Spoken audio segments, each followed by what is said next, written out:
Okay, well, we're back on the horse.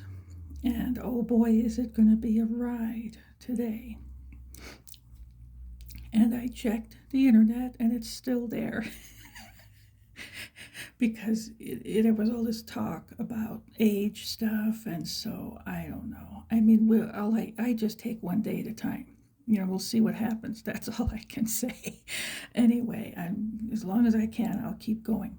So I'm definitely old enough. Anyway, also, I did a lot of little homework at the side for different things, and I found out a lot of interesting stuff. So, for instance, the parable about the mustard seed, and this was on my mind, and I had uploaded a picture of mustard for that one. I have fun finding these things, but anyway, it was, those yellow flowers, that one. And then I was thinking about it and I thought, I know, like, people, they're out there. They're somewhere out there. They're going to be asking, well, but how could that be? How could a bird rest in this thing? And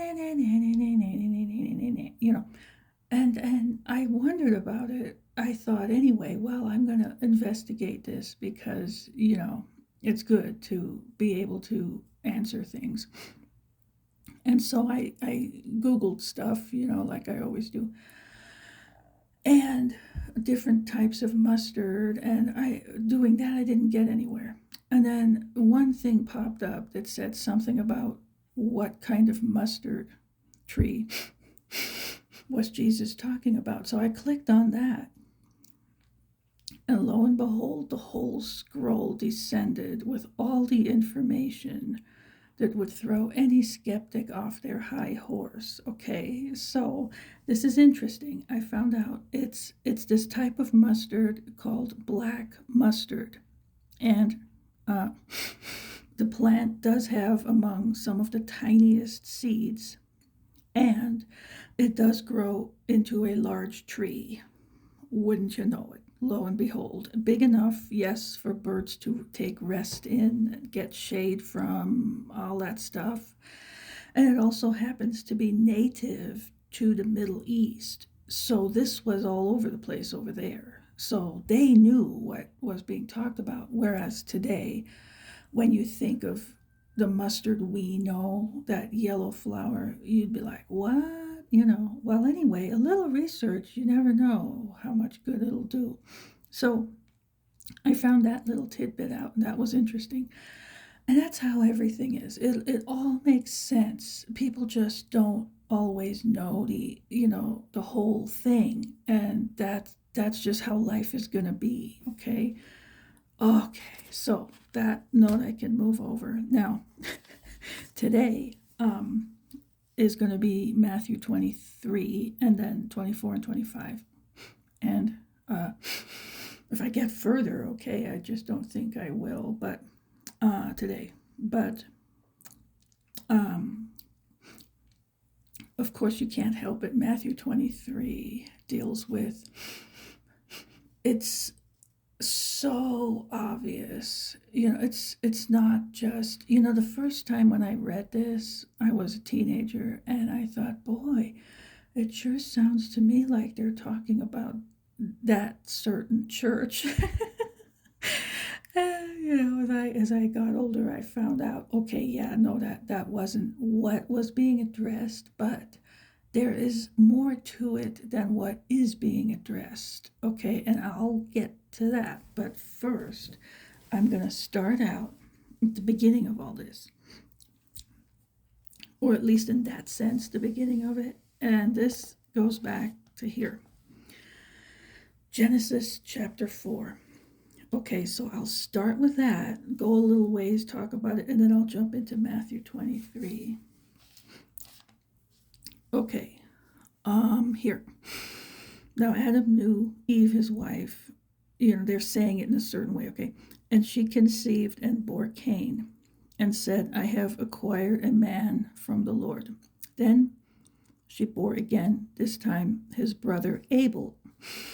Now Abel was a keeper of sheep, but Cain was a tiller of the ground.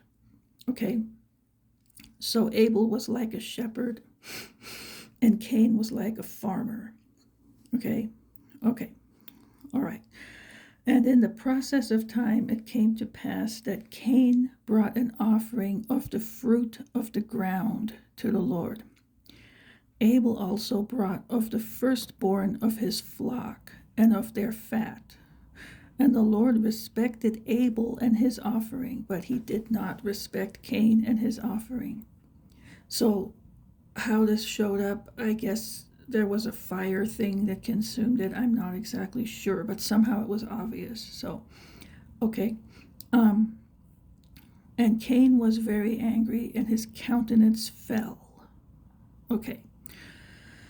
So, what's interesting is when you read later in the Old Testament, I mean, there were harvest type offerings, there were grain offerings and different things that would grow like that, but they were ordained by God. So it's not that he didn't want the produce and he only wanted the animal, but this speaks of deeper things here.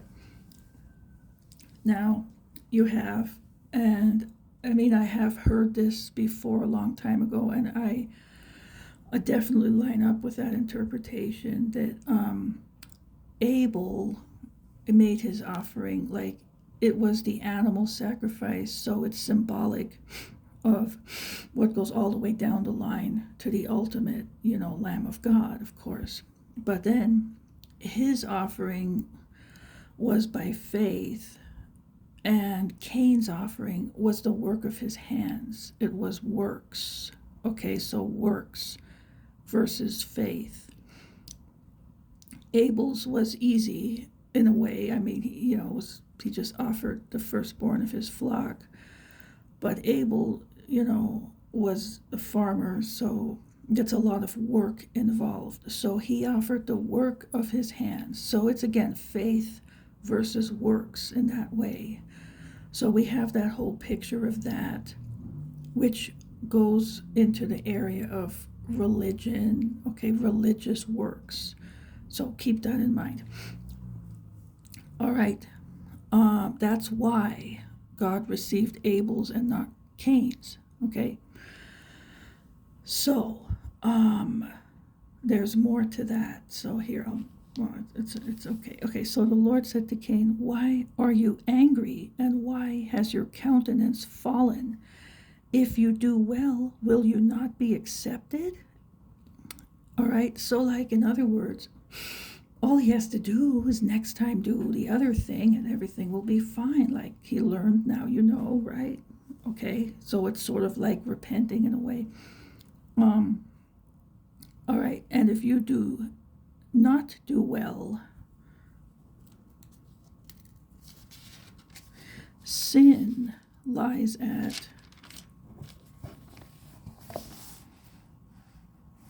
the door, and its desire is for you, but you should rule over it. Okay, so he's telling him he has to overcome sin. It's knocking on the door. It wants to overtake him, and he has to overcome it instead and rule over it. So this whole thing was because he was angry and he was upset. He was basically jealous. He was envious that Abel's offering was accepted and his was not. And he really got in the flesh about it, okay? So that's when sin is at the door, ready, knocking and ready to come in, if you open and let it in. And that's exactly what he does. He succumbs to the flesh, okay? Now Cain talked with Abel his brother, and it came to pass when they were in the field that Cain rose up against Abel his brother and killed him. Okay, so you see, that's how serious this got. He was so angry and so jealous that he killed his brother over that. Yeah. So, anyway, then the Lord said to Cain, "Where is Abel your brother?" He said, "I do not know." Am I my brother's keeper? And he, well, technically, yeah. And he said, What have you done? The voice of your brother's blood cries out to me from the ground. Okay, and then it goes on, he gets a punishment and all that stuff. But, so, um, here we see this whole thing with what happened there. This is a picture of false religion versus true religion. And that thread runs all throughout human history. And, Cain, who symbolized false religion, and Abel, who symbolized true religion. Cain not only murdered him, but technically martyred him. So it's symbolic of all the martyrdom that comes down throughout human history, where false religion persecutes true religion. Okay, the followers of false religion persecute the followers of true religion. Back in that day, it was those people, and then now you have the Christians in the church age. So that's what happens. It's a spiritual battle. And we see all the things that were part of it. Envy was part of it, rejection, anger, all these things, the flesh, yielding to the flesh, and trying to offer up the work of his hands as the offering, the fruit. And God did not receive that. He received the offering by faith made by Abel. So, again, faith versus works, okay, in that sense. So, then you get the crowd, you can't do any works. That's not what that is saying. It's just you're not saved by works. Okay, so it's also interesting that I think it was the high priest or maybe all of them, I don't remember, but the garment, there wasn't supposed to be wool involved in the making of the garment for the priest. So when he went in, I guess it was the high priest, into the holy place, there wasn't any wool in his clothing. And that's because wool makes you sweat. And that speaks of works. Okay, so this is symbolized throughout the Bible, that whole dichotomy between faith and works. Okay, so, and we'll see that as we go through the Old Testament. It goes throughout church history up until today, but I wanted to start with that before I jump into Matthew 23, because of it deals with religion in that sense, religious works, religious leaders, and it's deeper than just one group of people. Okay, so here, I'll jump over there.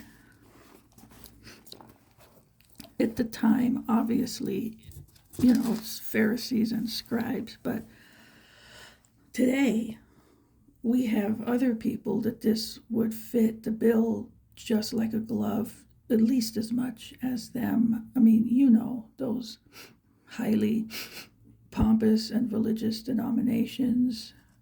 It's just describing them to the letter. And when I read it, you'll see, you can't miss it unless people were living under a rock this whole time.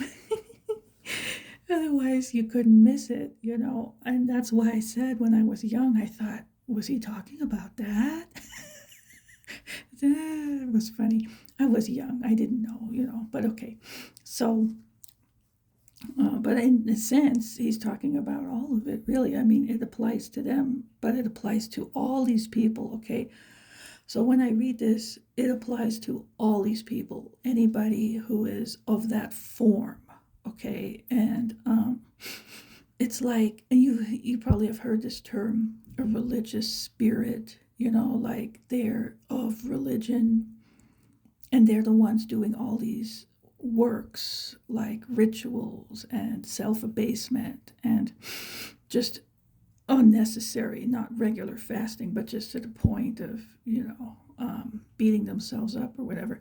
That's what, I'm talking about. So And when I read it, I know the tone was much stronger.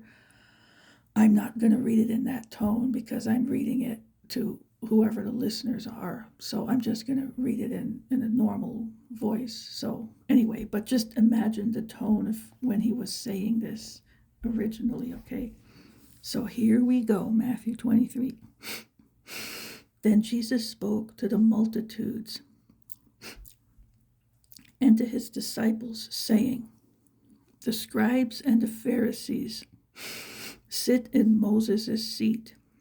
Therefore, whatever they tell you to observe, that observe and do, but do not do according to their works, for they say and do not do. You know, so they're hypocrites, basically, okay? For they bind heavy burdens, hard to bear, and lay them on men's shoulders, but they themselves will not move them with one of their fingers. Think about, I'll stop here for a minute, think about all the requirements that these denominations put on the shoulders of people today. Think about that. You can't do this, you have to do that. And it's not what the Bible is saying, it's what the traditions of men are saying. Traditions of men plays a big role in this, okay? All right, and they don't do it, really. They don't, if you look behind closed doors. Okay, 5. But all their works they do to be seen by men. What is that? It's ego showing off, right? All right, they make their phylacteries broad and enlarge the borders of their garments. Okay, so think about those robes they're strutting around in. Just picture it, right? And phylacteries, I've heard of it and I wasn't sure, and I looked it up and it is what I thought it was. It's those little boxes that they would wear, and I'll tell you what that is. It's a little black box, and it's a cube, but it's like, it could be 2 inches and on one edge, so it's all going to be like that. And they wear it on their head, like right on their forehead, and there's a band that holds it on their head, and inside are various things from the law, okay, the Old Testament law. So, but you're not, like, they're not reading it, it's just sitting in there, and the purpose was to remind them of what's in there. That's how, I don't know how that tradition got started, but that's what that's about. And it's interesting because I think of that Bible verse where God says he'll put his laws in our hearts, automatically it'll be in our heart and we'll know what to do. And that's how it is with the indwelling of the Holy Spirit. So you have, again, that contrast there. So, okay. Yeah, 6. They love the best places at feasts, the best seats in the synagogues. Okay, so I got to stop at every line because you see this, these religious leaders today, they strut around and, oh, don't you dare think that seat's for you. Oh, no, they get the seat of honor. They literally, on these platforms called pulpits, stages, really, they have chairs that look like thrones. And then if there's any kind of a meal, oh, well, they have to get the seats of honor. And I've seen this in these churches with the pews, oh, well, those pews are designated. They're set aside. They're off limits. You can't sit there. You're just the little people. Oh, that's for a special people. You're not allowed to sit there. That's what this is about. The choice seats are reserved for them. It's the spirit of this, okay? It's not in one group of religious people or religious leaders, it's the spirit of this kind of religion thing that way, okay? And what's involved? Power, elitism, ego. Those are the things. So they love the best places at feasts, the best seats in the synagogues, okay, greetings in the marketplaces, and to be called by men, Rabbi, Rabbi. Well, here it's other things, Oh, Pastor so and so. Oh, this pastor such and such. Oh, isn't he just wonderful? Oh, I can't tell you how many times I heard that, and it just makes me want to vomit. And any other religious term, you can use anything, fill in the blank. Any of these terms, reverend, minister, whatever, it's just pathetic. Okay, they want to be called this stuff. They want people flattering them. They want people looking up to them. They want to be admired. They want people bowing and kissing their rings or their feet or things like that. Or, they're on stage. How dare anybody else think that they have anything to say? But these people are got all the spotlights on them, and they're talking for up to 45 minutes. And oh, how dare you think that you're just as important and you have something to say? Well, by my goodness, it's all them. Why don't you see that? Wow. This is their attitude.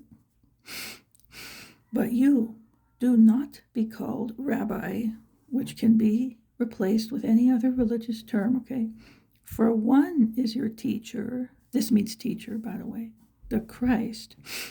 So the Messiah is our teacher. That's it. The Messiah is our teacher, period. End of the list, okay? I know the Holy Spirit teaches us all things, but, that all goes together. And you are all brethren, okay? So it's an equal level, equality, even footing, okay? There is no elevation. There is no hierarchy. There is no elitism, elite positions, higher positions on platforms that are elevated, on pedestals and pulpits of that kind. That's not the way this goes. That's not the model God set up, okay? All right. 9. Do not call anyone on earth your father, for one is your Father, he who is in heaven. Okay, here we go. This is really why I thought he's talking about them.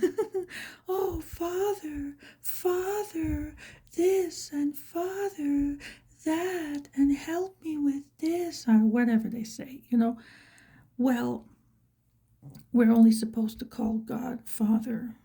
And that this doesn't refer to earthly dads, that's a different thing, but spiritually speaking. And I know, we have people who we might look up to in, as motherly, fatherly types in the church because maybe they discipled us, they're there for us, all that. Okay, but don't call them in this way. It's not like a title of some kind of prestige in that way. Like, we're not supposed to do that stuff. That's the point, all right? Okay, 10. And do not be called teachers, for one is your teacher, the Christ. Okay, same thing there. But he who is greatest among you shall be your servant. All right, so all these titles, they get put in the garbage disposal and the button turned on. Okay, that's where they belong. Okay, the only one who deserves any reverent title is Father or Son or Holy Spirit, and that's the end of the list. Okay, so all these people are just full of pomp and ego if they want to be called things like this. Oh, Pastor so and so. Oh, brother, just it's disgusting. It is. It just is. All right, and look, how many people do you see running around being the servant, you know. No, they want to subjugate the congregation. They want them to be the servants. Oh, it's a church work day. Oh, it's a church cleaning day. Oh, it's a church gardening day.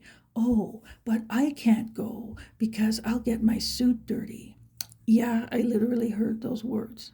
I'm not making this up out of just hyperbole, okay? I've witnessed that. Yeah. Mm-hmm. I wasn't doing any of those things though, because, yeah. But that's what I saw. That's what happens. This is the stuff that's going on out there. And then they're already getting paid. Instead of using the money in that way, no, they want to enslave the people on top of it even more. They're already working full time to support this guy. And then they got to volunteer for free, do a church work day. Really? Like, seriously? You know? Are they the servant of all? No. Far from it. As far from it as can get. Anyway, I guess I got on a roll.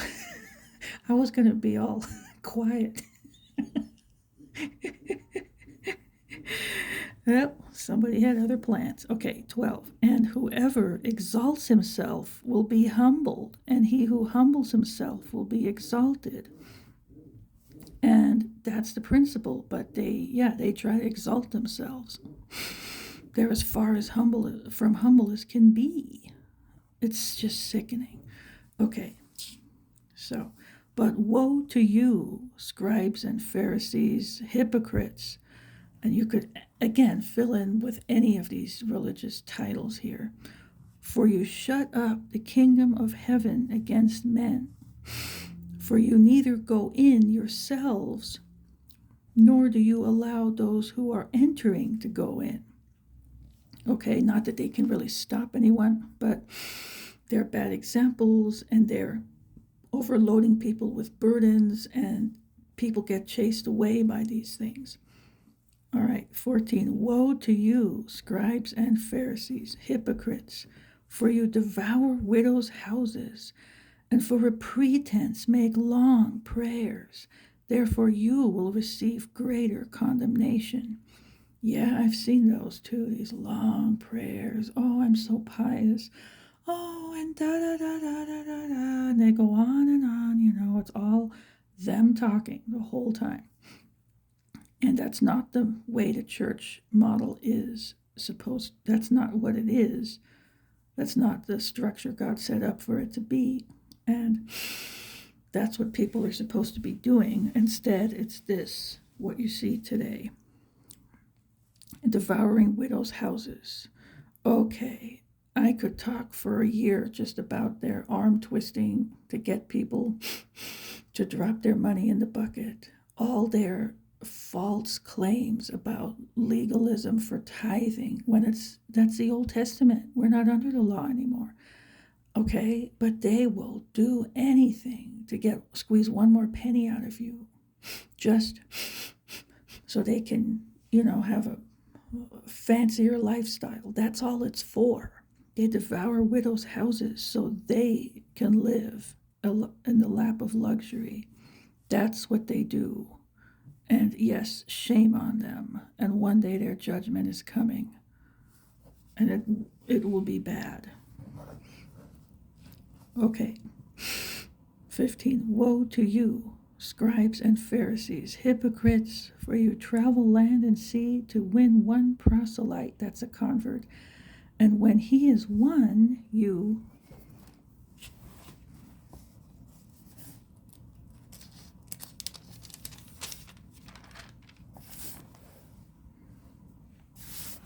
make him twice as much a son of hell as yourselves. So they're not setting a good example. Yeah, okay. Woe to you, blind guides, who say, whoever swears by the temple, it is nothing, but whoever swears by the gold of the temple, he is obligated to perform it. Fools and blind, for which is greater, the gold or the temple that sanctifies the gold? And whoever swears by the altar, it is nothing. But whoever swears by the gift that is on it, he is obligated to perform it. fools and blind. For which is greater, the gift or the altar that sanctifies the gift? Therefore he who swears by the altar swears by it and by all things on it. He who swears by the temple swears by it and by him who dwells in it. And he who swears by heaven swears by the throne of God and by him who sits on it. Okay, so this was something they did, I haven't heard of this at least, but there are other things that aren't in here that happen now, and I could call out all these things for a year, but you get the idea. Okay, 23. Woe to you, scribes and Pharisees, hypocrites, for you pay tithe of mint and anise and cumin, and have neglected the weightier matters of the law, justice and mercy and faith. These you ought to have done without leaving the others undone. Blind guides who strain out a gnat and swallow a camel.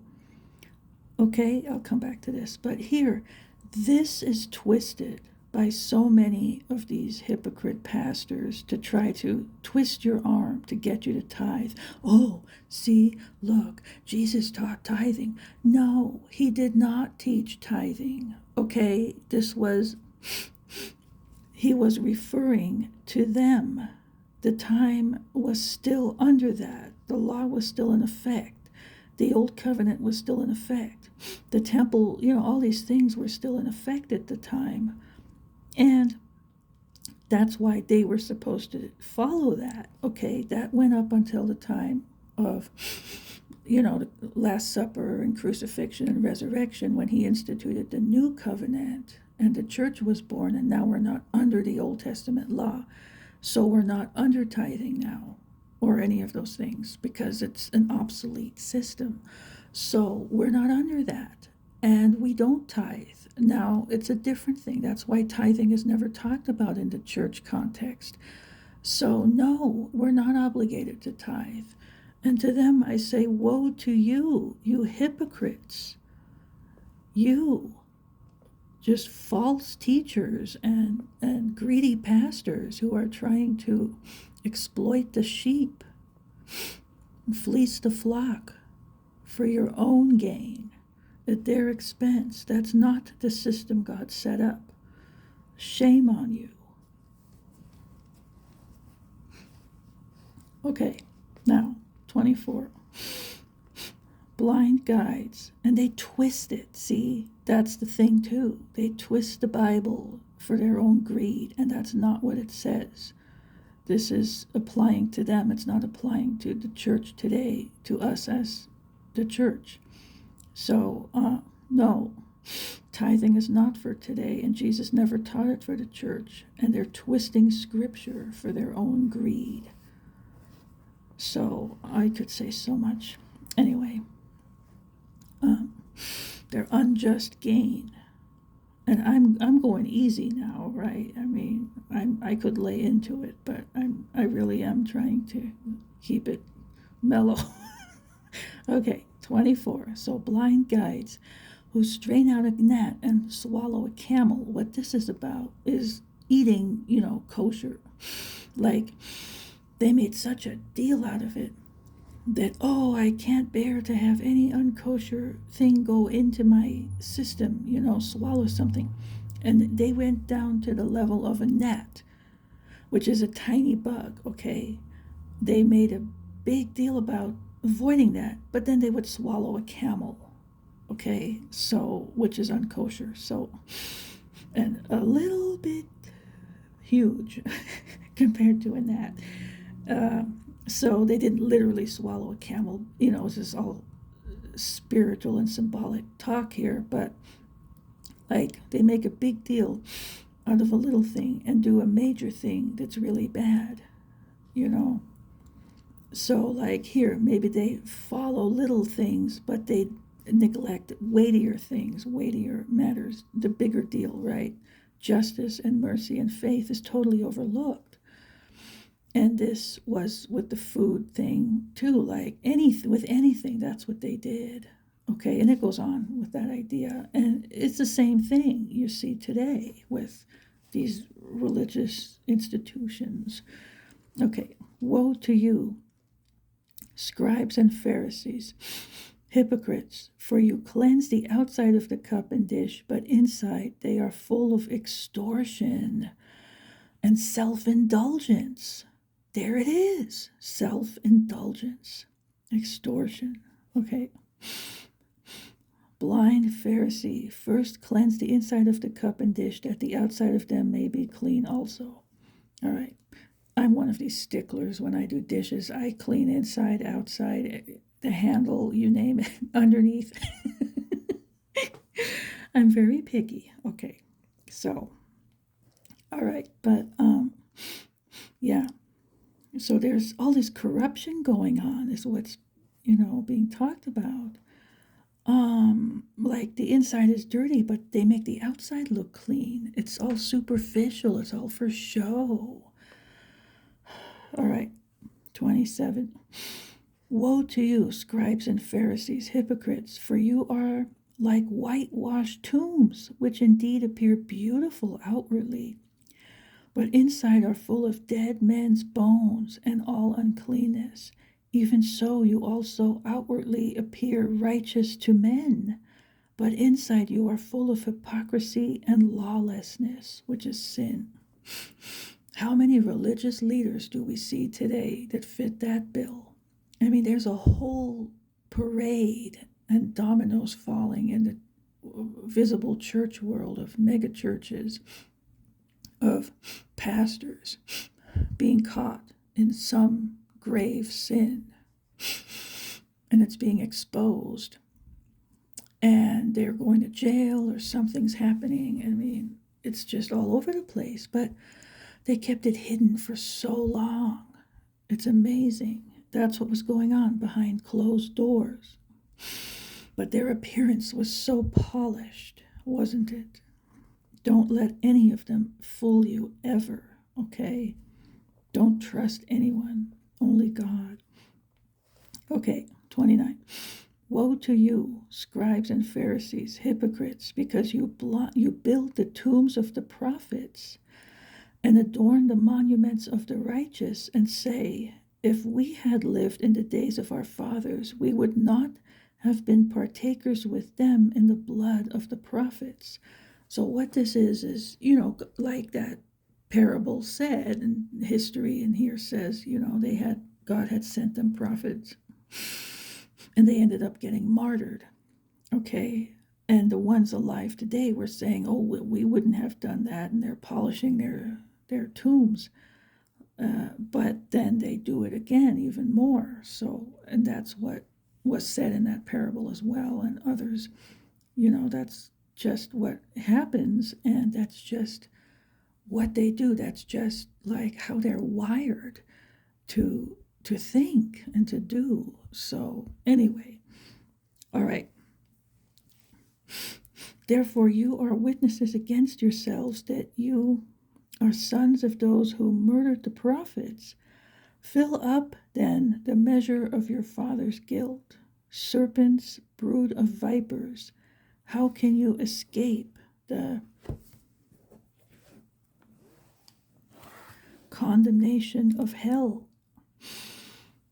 Therefore, indeed, I send you prophets, wise men, and scribes. Some of them you will kill and crucify, and some of them you will scourge in your synagogues and persecute from city to city, that on you may come all the righteous blood shed on the earth, from the blood of righteous Abel to the blood of Zachariah, son of Berechiah, whom you murdered between the temple and the altar.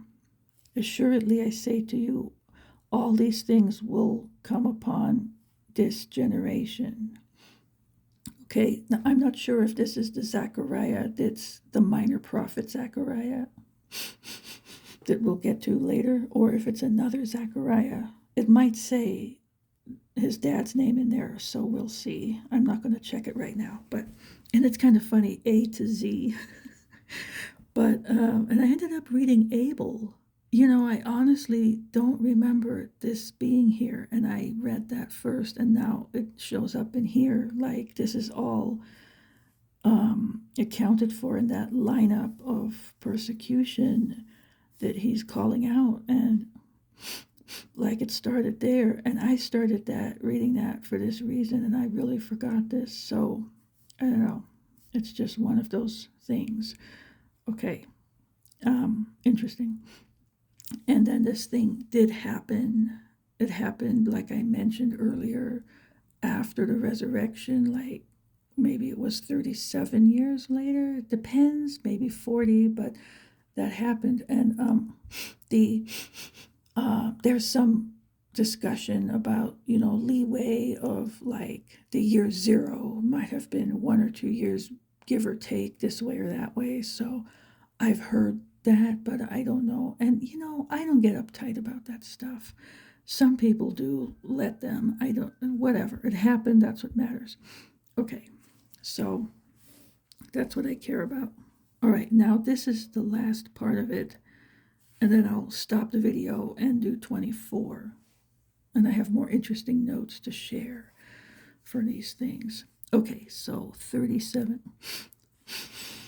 O Jerusalem, Jerusalem, the one who kills the prophets and stones those who are sent to her, how often I wanted to gather your children together as a hen gathers her chicks under her wings.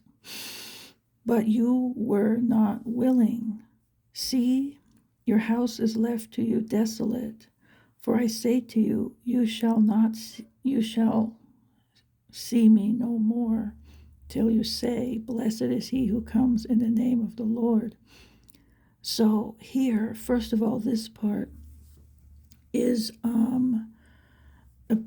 another perfect refutation to those people who think that this doesn't happen by free will.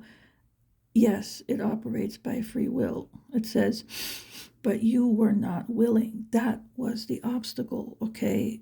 It wasn't some other tulip doctrine that's false, okay?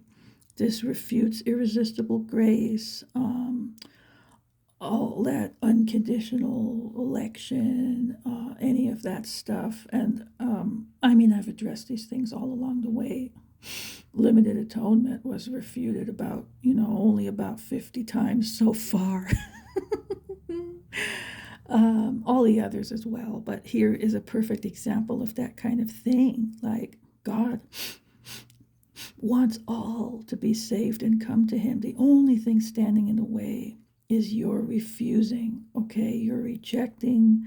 That's it. It's all by free will. It's up to you to come or to not come to him. That's it. Okay? All right. So, and this happened here in 38. That's what I was referring to. That's exactly what happened, and that's how it was for that whole time during this whole church age. And it's all drawing to a close. That's why this has changed now, and it's different, because it's coming to a culmination of all these things. And then we get to 39, which rolls right into that as well. For I say to you, you shall see me no more, till you say, blessed is he who comes in the name of the Lord. Okay, and that's exactly what's going to happen, and that's exactly what they're going to say, and that's right before he returns. And there's more to it. It's just, I don't want to get into it all right here, but it's very touching and beautiful and endearing. And anyway, that's it. So there is a happy ending. Okay, now I'll close this video and start on the next one. I'll be right back.